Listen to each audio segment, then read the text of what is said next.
Saya dapat informasi terakhir, bahkan tadi saya ditelepon Mbak, dari orang. Peggy Peron itu memang ada.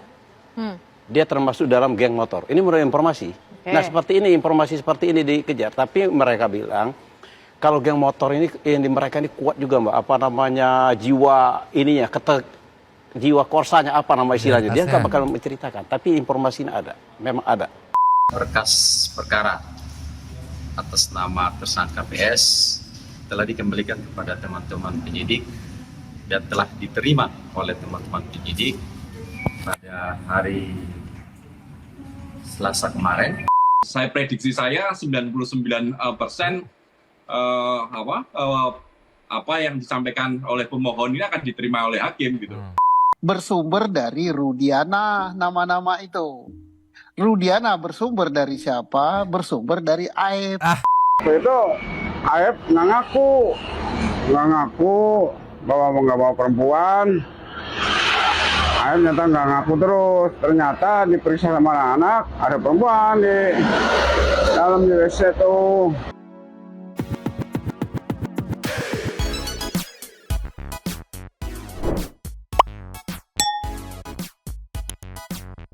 Yo, Mang Seti People. Welcome back again bersama Nyonya dan Mamang, abu yang horor tuh. Ada juga Pak Kundu tapi mangkok. In here, always in here. Jangan lupa buat yang belum subrek silakan dicengklung. Buat yang belum dapat notifikasi silakan dicengkling. Nyo. Yes. Dak dik dukser.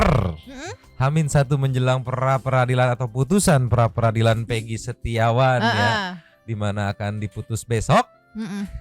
Senin tanggal berapa? 8 ya? 8 Juli jam 9. Menarik nih apapun hasilnya.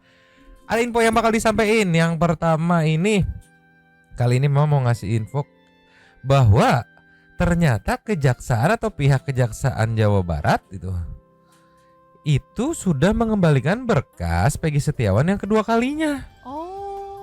Tanggal 2 Juli kemarin. Nanti ada penjelasannya juga, ada banyak prediksi-prediksi dari pakar hukum pidana gitu yang memprediksikan sepertinya hasil dari sidang pra-peradilan Peggy Setiawan ini seperti apa gitu.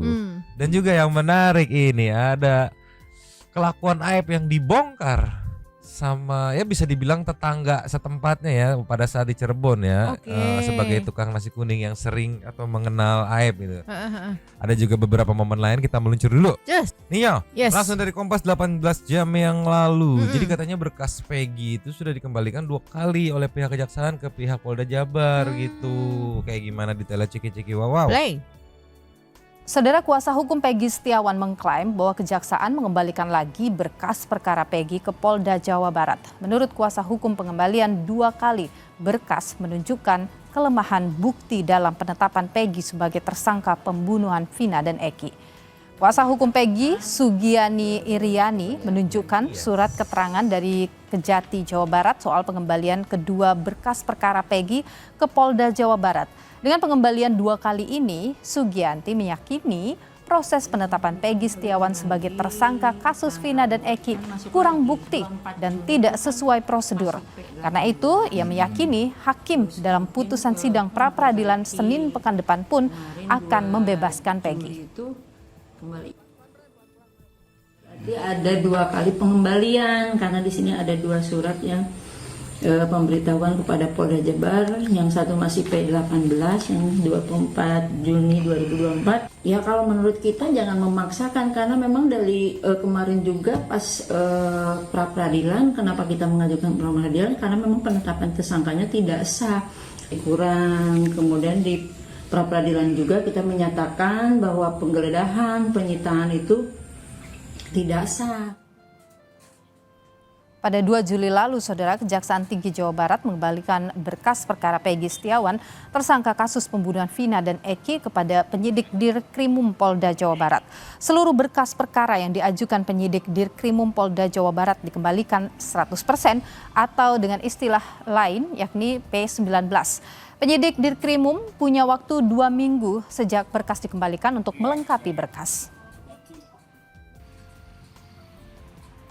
Hari ini kami sampaikan bahwa berkas perkara atas nama tersangka PS telah dikembalikan kepada teman-teman penyidik dan telah diterima oleh teman-teman penyidik pada hari Selasa kemarin di tanggal 2 Juli tahun 2024. Aku nangkep.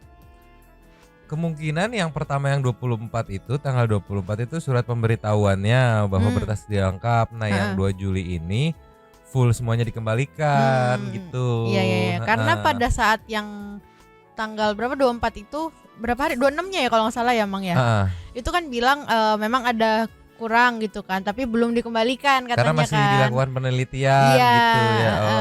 Oh, iya. Tapi si Ibu Yantinya menangkap ini sudah dikembalikan dua kali. Soalnya kalau sudah dikembalikan 2 kali berarti ada proses diberikan lagi ke kejaksaan lagi gitu kan, diperiksa lagi, dibalikin lagi gitu. Iya.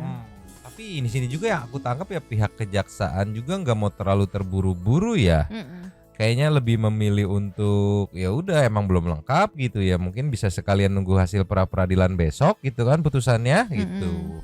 Kaget aku, kirain kalau beneran udah 2 kali berarti udah sempet diserahkan lagi gitu. Dan sedangkan tidak ada info konferensi pers yang beredar gitu di media-media bahwa udah diterima terus diserahin lagi gitu. Kaget aku ternyata gitu. Yang 24 itu penyerahan surat pemberitahuannya, yang 2 Juli penyerahan seluruh berkasnya gitu.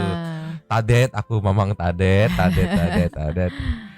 Soalnya kalau menyerahkan secepat itu prosesnya jadinya kayak terkesan mau terburu-buru gitu kan. 24 infoin terus beresin, serahin lagi, terus balikin lagi gitu. Ternyata ya keseluruhan berkasnya baru diserahkan tanggal 2 Juli kemarin. Oke. Kita kasih nextnya. Cus. Nih ya. Yes. Nextnya ada repostan dari konten kreator TikTok Noni. Ini ada caption kuasa hukum katanya Peggy Peron itu memang ada, dia termasuk geng motor. Dibuka nih sama Bang Marwan nih. Bener enggaknya belum bisa dikonfirmasi, cek wow. Play. Di poin-poinnya bahwa Peggy Setiawan ini bukan Peggy Peron yang dimaksud dalam kasus Vina dan juga Eki 8 tahun silam.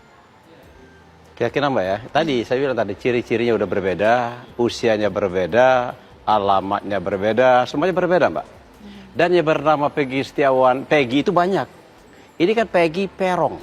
Dan saya mendapat informasi terakhir Mbak ya, sebenarnya makanya saya bilang, di sini kita pihak kepolisian harus jeli betul Mbak. Saya dapat informasi terakhir, bahkan tadi saya ditelepon Mbak, dari orang. Peggy Peron itu memang ada.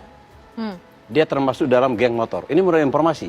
Nah seperti ini, informasi seperti ini dikejar. Tapi mereka bilang, kalau geng motor ini mereka ini kuat juga Mbak. Apa namanya, jiwa ininya, jiwa korsanya apa nama istilahnya. Dia nggak bakal menceritakan. Tapi informasinya ada, memang ada. Yang bernama jiwa, yang namanya Peggy Peron. Tapi bukan klien kami, Peggy Setiawan. Itu Mbak. Oke, baik. Oke, diinfokan dari kuasa hukumnya Peggy Setiawan ya Bang Marwan ya, katanya Peggy Peron itu memang benar ada dan dia memang termasuk geng motor.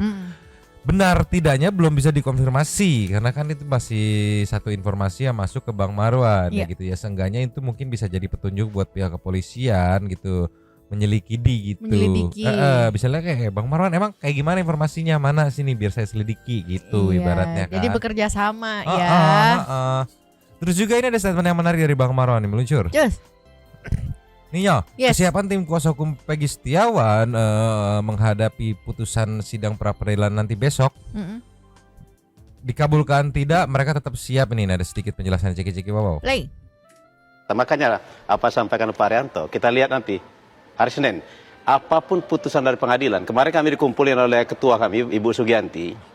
Walaupun kami berkeyakinan 99%, kita lihat berkeyakinan karena dari fakta yang persidangan dan dari fakta hukum yang kami lihat kan, 99% kami yakin ini kalau kami menang. Tapi apapun namanya, kami tetap harus siap menerima apapun putusan dari hakim tunggal itu.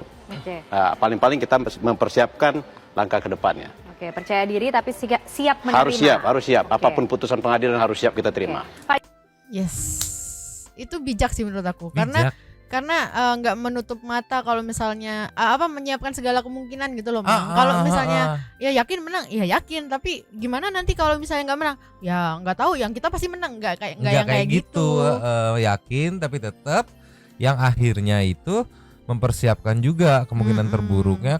Berarti kan kalau di sidang pra peradilan ini tidak dikabulkan, lanjut nanti war berikutnya itu di sidang perkara. Ya kalau dikabulkan bisa dilihat misalkan dikabulkan tidak sah ditetapkan sebagai tersangka, itu bisa dikejar lagi.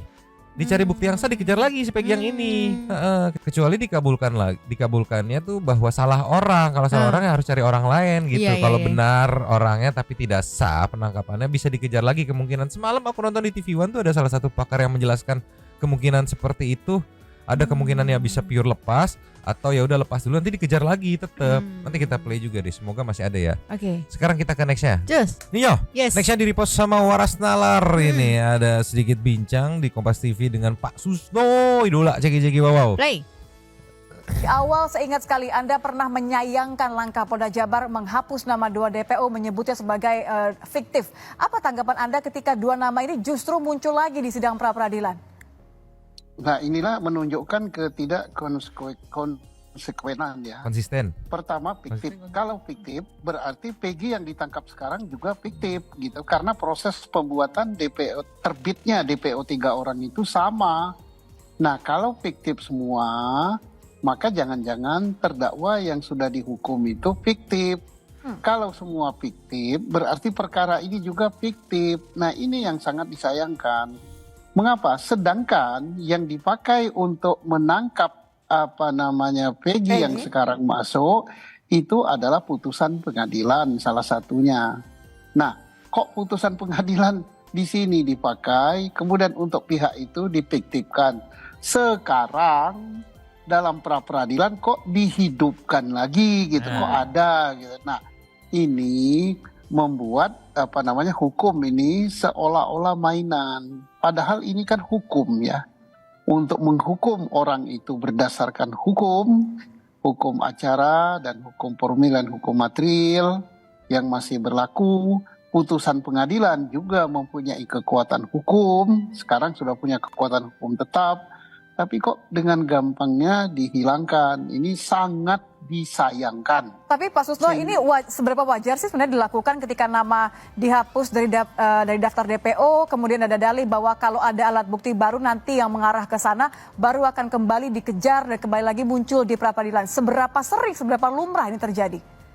Tidak pernah ya. Kalau tidak pernah terjadi. Tidak pernah. Karena DPO itu dibuat pertama orangnya harus ada benaran.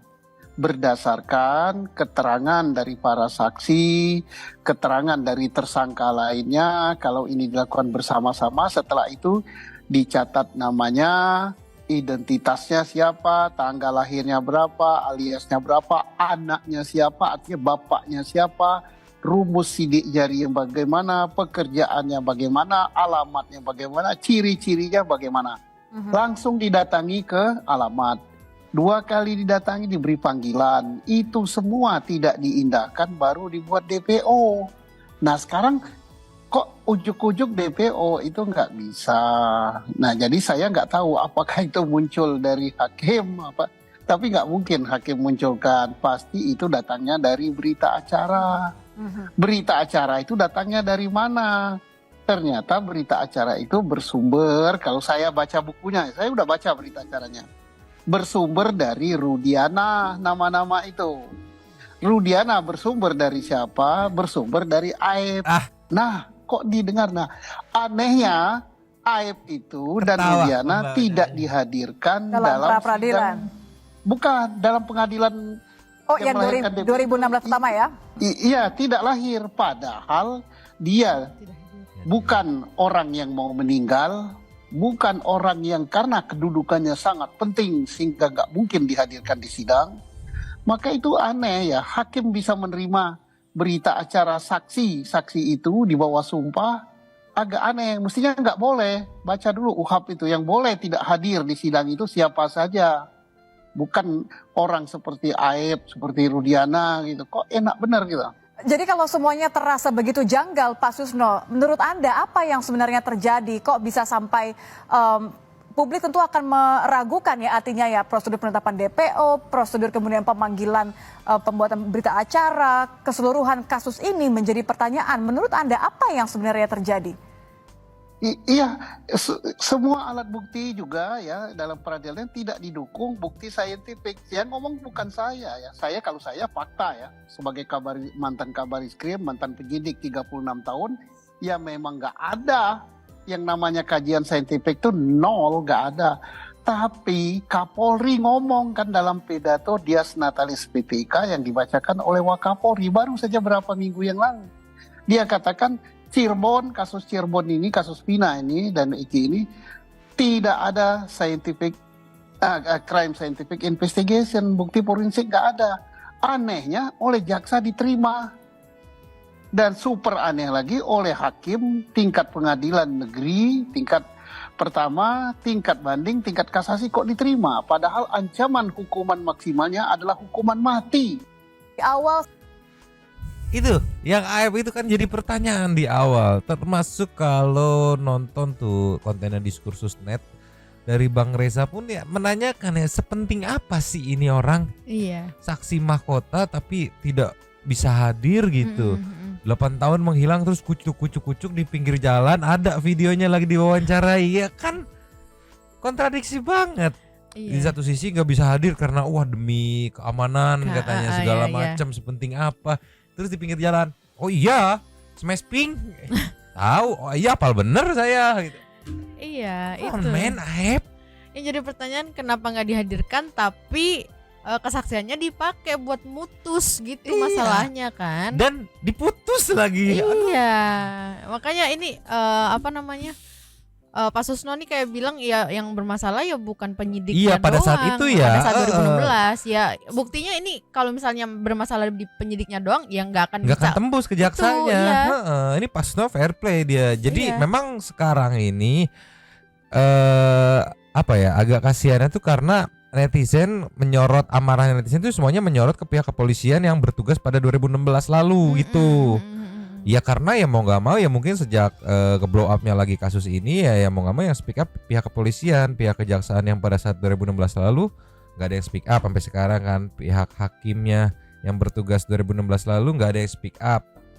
Jadi emosi netizen nyalurnya ke pihak kepolisian semua. Pak Susno sih fair play aja. Iya. Ya oke kalau ngaco dari penyidikan awalnya di 2016 ya. Ya tapi jaksanya juga kita nggak boleh tutup mata loh. Iya. Jaksa 2016 juga ngaco nih, bisa lewat nih. Betul. Hakimnya, hakim 3123-nya juga ngaco nih. Ini lolos semua nih. Iya. Tolong crime lah. apa? Scientific crime investigation. Iya itu aja nggak ada katanya. Terus mutusnya gimana? Loh, ini kan pakai ini. ACI. Apa tuh? AEP Crime Investigation.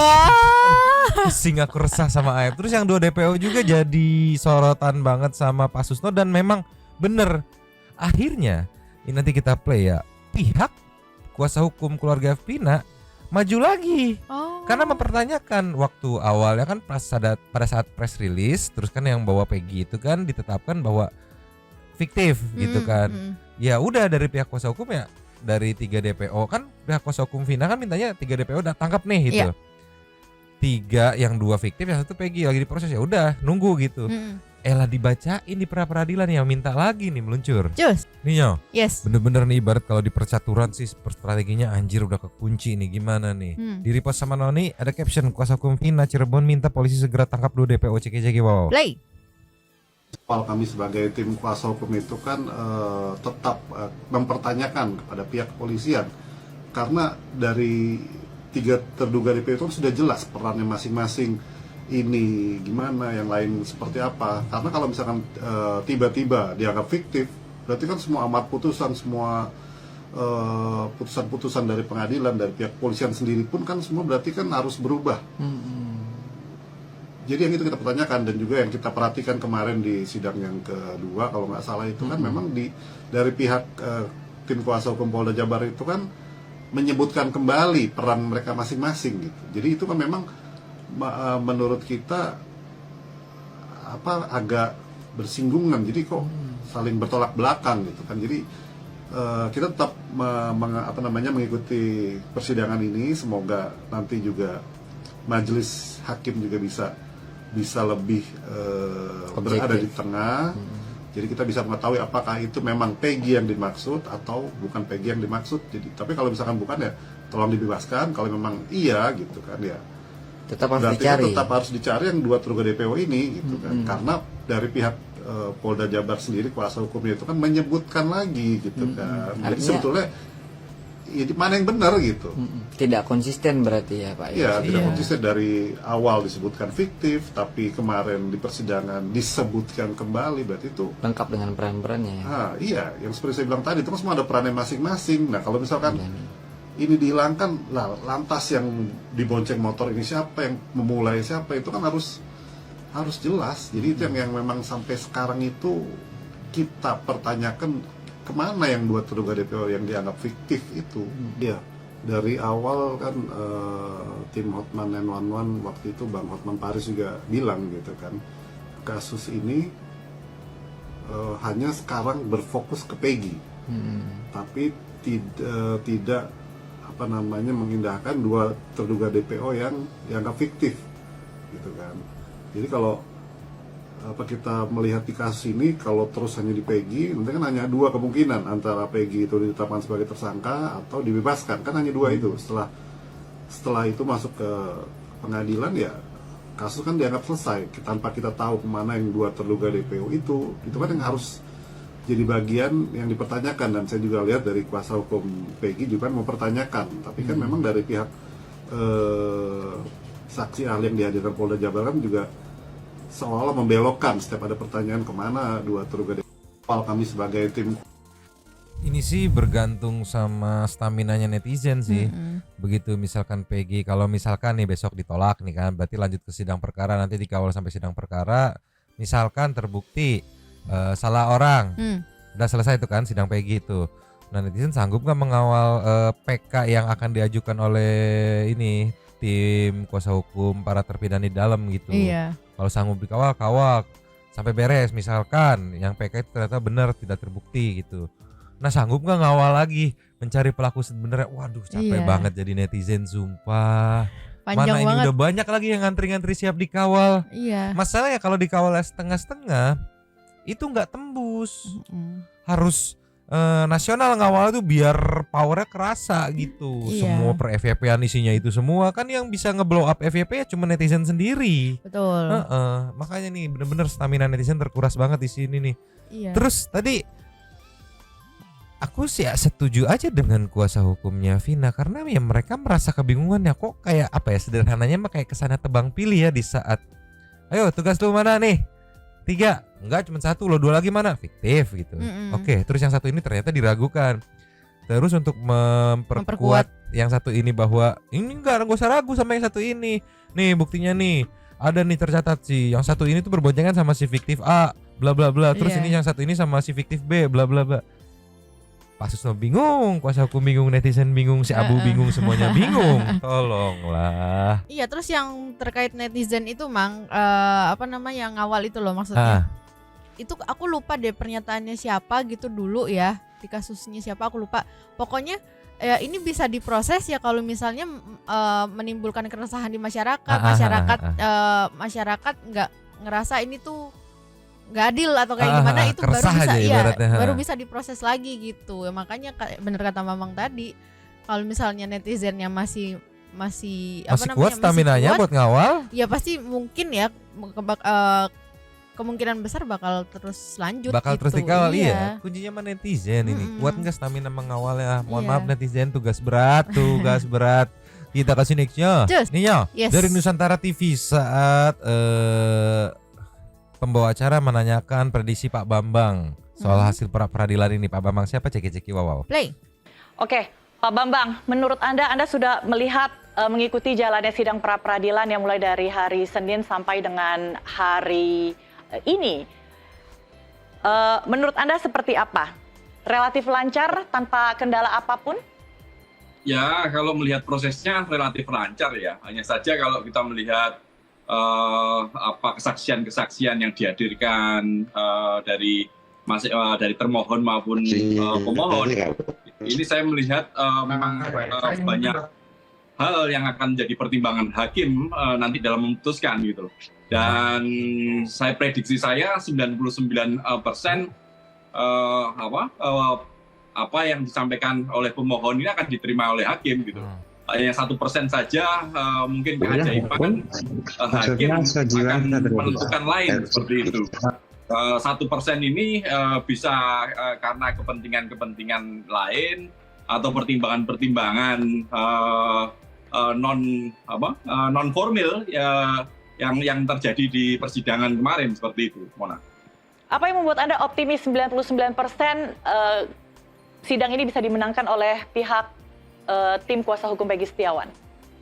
Karena kalau melihat proses kemarin, saksi-saksi yang dihadirkan termohon nyaris membenarkan apa yang disampaikan oleh pemohon gitu, bahwa seperti? Ada proses yang salah, ada yang proses salah terkait dengan penangkapan Peggy Setiawan, mulai dari prosedur penangkapan, kemudian tidak adanya pemanggilan sebagai terlapor. 8 tahun yang lalu misalnya seperti itu, dan banyak hal yang kemudian memunculkan kejanggalan-kejanggalan sama seperti disampaikan yang diduga oleh masyarakat saat ini seperti itu. Ini kata pengamat loh ya, kata Bapak Bambang sebagai pengamat gitu, melihat jalannya sidang dari sidang pertama sampai sidang kelima, Senin sampai Jumat gitu, melihat menurut prediksi Pak Bambang 99%. Belum nggak 100, pasti ada 1% chance untuk sepertinya hasilnya nanti Peggy kalah gitu di 1%. Tapi 99% Pak Bambang melihat bahwa sepertinya dimenangkan oleh Peggy Setiawan begitu. Ya karena balik lagi sesuai prosedurnya tuh nggak terpenuhi gitu kan. Pokoknya bener tebakan Pak Susno. Ini mungkin satu people gitu, banyak netizen yang belum pernah ngikutin sidang ini full 5 hari turut-turut ngikutin sidang, mantau, deg-degan juga nunggu hasilnya berasa kayak nonton bola gitu. Tolonglah kita kasih next aja. Yes. Ini ada dari konten kreator CB Kreator 97 yang nge-repost saat jurnalis iNews mewawancarai penjual nasi kuning yang katanya membongkar perilaku buruk Aep. Wow. Ceki wow. Play. Nah waktu itu Aep nggak ngaku bahwa nggak bawa perempuan. Aep ternyata nggak ngaku terus. Ternyata diperiksa sama anak-anak, ada perempuan di dalam WC tuh. Nah ini anak-anak tuh jengkel. Kalau awalnya Aep ya aja atau penemuannya ya jadi nggak ini cuma hanya teguran omongan dari Pak RT mungkin ya mungkin lah di situ jadi anak-anak jengkel gitu. Kalau dulu kan cucian motor ya Pak ya, iya. Itu Aep sendiri memang banyak pelanggan dari kalangan booster atau polisi di cuci motor ini. Ada sih, satu orang sih ada. Banyak ya? Ada. Kurang tahu kalau Paduliana nggak tahu. Tapi banyak pelanggan dari polisi yang nyuci di situ. Ada aja sih Pak, yang nama cuciannya siapa bayar yang masuk gitu. Termasuk berteman dengan beberapa anggota polisi sering. Kalau kurang tahu Pak, kalau itu sih. Besar gitu. Ya kurang tahu, kalau berteman sih nggak tahu. Kalau langgan. Semenjak kasus itu Aep menghilang aja gitu. Ya nggak tahu kasusnya kapan, nggak tahu. Aibnya menghilang. Ya kurang tahu kapannya nggak ada Aib tuh, nggak tahu gitu. Tapi nggak pernah ke situ lagi. Nggak pernah ke situ lagi. Nih kan, si bapak penjual nasi kuning ya, mungkin ini yang di depan tempat pencucian Aep kayaknya ya, yang dia menyayangkan pada saat itu seandainya Aep ya udah lu ngaku aja gitu. Ini kita ngebahas masalah Aep yang digerebek ya, ngaku aja bawa cewek, udah itu cuma sekedar ditegur doang tadi kata bapaknya. Cuman sayangnya sampai di push sebegitunya pun masih nggak ngaku sampai akhirnya ya mungkin karena pihak penggerebek meyakini bahwa ada ini masuk yang akhirnya digerebek dan ternyata terbukti di kamar mandi ada gitu. Nah ini yang simpang siur juga, cerita Aep adalah temennya anak pang yang bawa, tapi cerita warga sekitar ceweknya tuh dua. Yang bawa tuh ya Aep sama Dede gitu. Ini Aep juga punya kecenderungan nih berbohong nih. Iya. Udah terbukti malah nggak ada begitu digerebek ada gitu ya, akhirnya emosi. Dan nggak cuma satu dua orang doang kan yang bilang itu kan. Iya, karena pada saat itu untungnya penggerbekannya itu rame-rame dan dihadiri oleh Pak RT. Pak RT Pasren, Pak RW, Pak RT, Pak RT, Pak RW lah pokoknya itu sama beberapa orang-orang tua yang ada di situ. Aep, kamu makin meresahkan Aep. Udah menjadi buruan Pak Susno. Tolonglah Aep. Liar si Aep mah. Kita kasih nextnya Nyo. Yes. Nih Nyo. Yes. Last ya kita tutup dengan konten kreator TikTok Bang Iwan Kurnia yang merangkum kebersamaan ya peserta sidang pra peradilan Peggy Setiawan, pendukung juga tim kuasa hukumnya ya dari sidang pertama sampai sidang kelima yang katanya harus berpisah dulu nih 2 hari gitu. Hingga nanti bersatu lagi menunggu keputusan atau menantikan keputusan hasil pra peradilan hakim ya dari hakim. Ceki wow. Play. Audionya di-mute karena lagu ya. Ini bisa kita lihat ada Ibnu, ada ini siapa ya? Dede deh. Dede yang peledek gitu yang jawabannya ragu. Tuh Robi, adiknya Luciana, satu lagi gue lupa namanya siapa. Amel ya? Kayaknya. Aku enggak tahu ini pokoknya emaknya Peggy. Tuh ada Kang Ferry tadi di belakangnya. Ada ya, ini tim supportnya nih. Wah, ini tim frontlinernya nih. Yang kalau mungkin Santuy People nonton pra peradilan tuh yang suka berjejer tuh. Iya. 10 orang sampai 12 orang tuh frontlinernya. Ini ya masih frontlinernya. Oh, saat setelah sidang pra peradilan kan ada doorstop tuh. Aku kebayang nih 5 hari berturut-turut capeknya kayak gimana. Iya. Hari pertama beres malamnya kerja lagi buat besok beres malamnya kerja lagi gitu.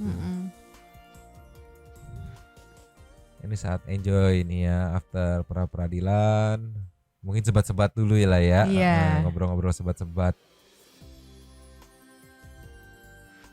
Dari berbagai tempat dipertemukan, yang bikin salutnya tuh bisa kompak. Bu Yanti sih yang keren karena dia kan sebagai ketuanya ya yang memfilter dan merekatkan semua tim-timnya itu yang kemarin ya saat tos-tosan tuh ya. Ini kan yang aku mikirin kalau misalkan filternya Bu Yanti nggak tepat, adalah masuk gitu 1-2 orang itu yang keras kepala pengen menonjol sendiri bisa menyebabkan keretakan dan gak solid. Iya. Tapi ini kan semuanya solid, semuanya punya tugasnya ya. Yes, nggak yang gue pengen pengen tampil gitu, nggak ada yang kayak gitu-gitu kan. Tugas yang tampil sebagian besar di cover sama Pak Tony kan. Kecuali ada paralel acara yang memang harus hadir di 2 tempat dengan waktu yang sama, biasanya ada lagi kuasa hukum yang lain. Tugas yang khusus fight di pengadilan ada lagi. Tugas yang buat support ketik-ketik ada lagi, yang masak ada lagi gitu. Bikin kopi ada. Yang bikin kopi ada lagi Ibnu, yang markirin ada Ibnu juga. Jadi ini mah aku ngarepin kalau misalkan gol besok gitu ya dikabulkan. Terus kan janji dari Bang Nicholas Kili-Kili itu kalau udah beres nanti ke Bali gitu. Jangan lupa ajak Peggy juga ya, dan jangan lupa dokumentasikan gitu. Lapor netizen ini sudah liburan gitu, merayakan misalkan ya kemenangan gitu.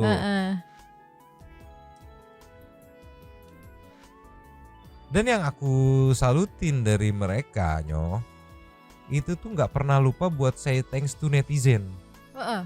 Selalu berapa kesempatan gitu, entah diwakilin sama siapa, pasti ada aja terima kasih ke netizen gitu yang udah ngedukung, nge-support. Dan juga minta dukungan tetap.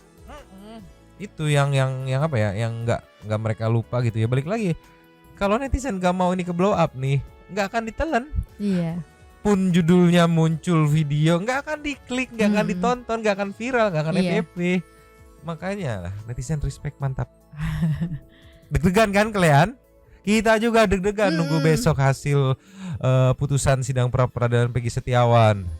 Ya biar relax dulu, nggak terlalu deg-degan, kita meluncur ke setting to super test kalian Belajar. Cus. Yes. Seperti kita kali ini ada 5. 5. Yang pertama kita buka dari Saninata. Kurang bukti akurat, tolong bebaskan Peggy. Kasihan anak orang tidak bersalah malah dihukum begitu lama.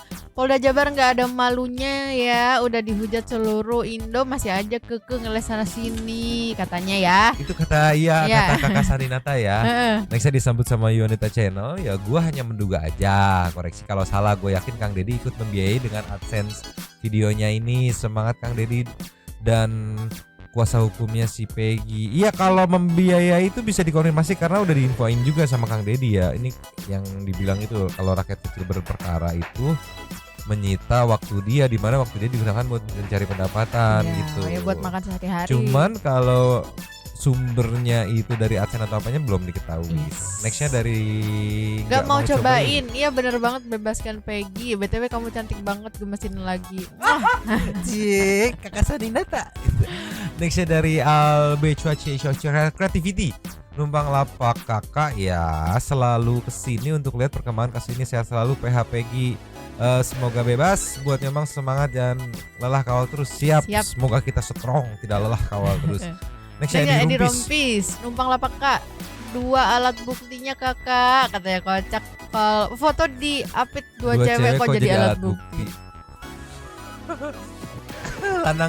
Lanang dewe lebih kasihan lagi yang sudah dipidana dari 2016 divonis seumur hidup dan diduga juga salah tangkap. Ya itu ada waktunya ya. Misalnya kalau ini beres tidak lanjut lagi, kita tanya ke teman-teman netizen, siap nggak staminanya mengawal PK yang akan diajukan oleh tim kuasa hukumnya para terpidana ya. Kalau siap gas. Kita mah gimana netizen aja, siapa netizen. Dan kemungkinan juga nyambung juga kan. Nyambung juga. Hasil dari Peggy ini bisa dijadikan ini ya. Novum kalau nggak salah mah ya. Nextnya dari I know Wayo. Polisi banyak ngayal, makanya kalau bohong yang kompak. Aduh, Yaya Nurhayati numpang lapak ya Kak hadir Nyomang, masa Allah kompak banget nih pengacara Peggy. Pokoknya semoga Peggy bebas aja. Amin. Richanism. Emang lucu sih cara main mereka dari awal. Emang sudah membuktikan kalau 3 pelaku sebenarnya ini backingannya kuat semua. Apalagi dengan salahnya mereka sama prosedur penanganan kasus secara terang-terangan. Nah, dari Kepompong Cemara, nextnya numpang lapak kakak, numpang unek-unek juga ya, semoga dibuka. Nextnya ada dari Yulian De Fauzia. Innalillahi wa inna ilaihi raji'un. Turut berduka untuk Pak Abi. Terima kasih sudah mengungkapkan kebenaran. Semoga amal ibadahnya diterima oleh Allah Subhanahu wa taala. Ini ada sedikit rezeki buat jajan Pak Abu sama Pak Kun. Biar tambah semangat magang di radio santuinya. Sukses dan sehat selalu buat Nyomang. Amin. Terima kasih. Tuh, tidur ya satu lagi tolong. Atau Nugroho malam Kak. Innalillahi wa inna ilaihi raji'un, turut berduka cita atas meninggalnya Kang Abi. Semoga keluarga yang ditinggalkan diberi ketabahan dan diampuni dosanya oleh Allah Subhanahu wa taala. Amin. Berarti benar kalau Aep ini membuat keluarga Aep katanya. Neng cantik, amin. Dari Wahyu Setiawan. Subhanallah Bang Abi meninggal habis sholat Jumat. Insyaallah husnul khotimah. Amin. Gak mau cobain udah tadi. Pulang Peggy. Pagi-pagi pulang pagi dong. Aku salpok bacain. Mengamini semuanya. Ilham Maur. Numpang apa Kak? Makasih bertanya-tanya sebelum sidang para peradilan. Katanya polisi punya bukti kuat kalau Peggy Setiawan pelakunya. Terus sempat gak hadir di persidangan pertama karena nyiapin bukti yang baru selesai Kamis sampai Jumat gitu ya. Tapi kok ditungguin selama sidang hampir 1 minggu kagak ada apa-apa, malah cuma menghadirkan 1 ahli. Itu pun ahlinya kocak, gak netral, kayak udah disisipin pesan tersirat katanya. Itu. Iya, bukti signifikannya masih ditunggu ya. Nextnya dari Musundarto, silakan tuh. Nextnya dari Indonesia Karya. Jadi inget waktu Kang Abi bully Pitra pas debat, untung dibela Pak Tony. Kang Abi jadi semangat kembali, semoga diterima amal ibadahnya. Amin. Nextnya ada dari Kakak Pia. Nitip lapak dulu ya katanya. Boleh Kak Pia. Prajas, keren lihat kekompakan para pengacara kampung yang gak kampungan nih Nyomang. Seandainya putusan tidak membebaskan Peggy, semoga pas sidang perkara Aep benar-benar dihadirkan biar hakim nilai sendiri kesaksian bener apa enggak. BTW lama-lama Polda Jabar kayak Tohri Haji pas umur 2. Ruli Perlina, Al-Fatihah untuk almarhum Abi. Insya Allah husnul khotimah. Semangat terus, jangan kendor ya Mamang dan Nyonyo. Kita semua doakan hari Senin besok kabar baik buat Peggy Setiawan. Amin. Nextnya dari Aaron, makasih lahan komennya. Baru nongol lagi, bosan lihat skenario. Jadi bakal gampang aja kasus ini nantinya. Kasus ini cuma ditutupi kasusnya lebih besar. Almarhumah Vina dan keluarga nggak bakal dapat keadilan. Ganti kasus baru aja Nyomang. Sehat sukses. Ntar dulu main ganti-ganti dulu. Kawal lu sampai tuntas pamali kalau nggak selesai ngawalnya. Lukman. Numpang lapaknya kakak, semoga almarhum Pak Abi diterima di sisi Allah Subhanahu wa Taala dan semoga amal ibadahnya diterima. Amin. Banyak yang mendoakan ya. Speed Project 100 lawyer Nyomang dan kita netizen semoga bukti kita sejarah bakti kita sejarah dalam iya sih mau sampai ke sejarah goks. Email darurat amin. Katanya. Kepompong Cemara udah. Nextnya dari Seri Zawa Official. Turut berduka cita atas ketidakadilan di negeri ini bersama kasus tak rumit yang tak gesa-gesa. Lastnya Seri Zawa lagi, sorry admin. Gue baru hadir karena sibuk urusan negara luar negeri. Gue pikir kasus sudah kelar, taunya masih berlarut-larut. Masih ada beberapa season lagi dan habis. Terima kasih kepada para Sultan Satu yang sudah memberikan super thanks pada kita dan juga memberikan ruang kepada Santuy People yang itu berkomen-komen, bertisam-tisam, bersilaturahmi dan juga menyampaikan aspirasinya di kolom komen di bawahnya. Terima kasih sudah menonton, lanjut di komen seperti biasa. Nyonyo dan Mamang, Abu yang lagi bobo dan Pakun yang tantrum. Dua topi mangkok cabut dulu dan ciao.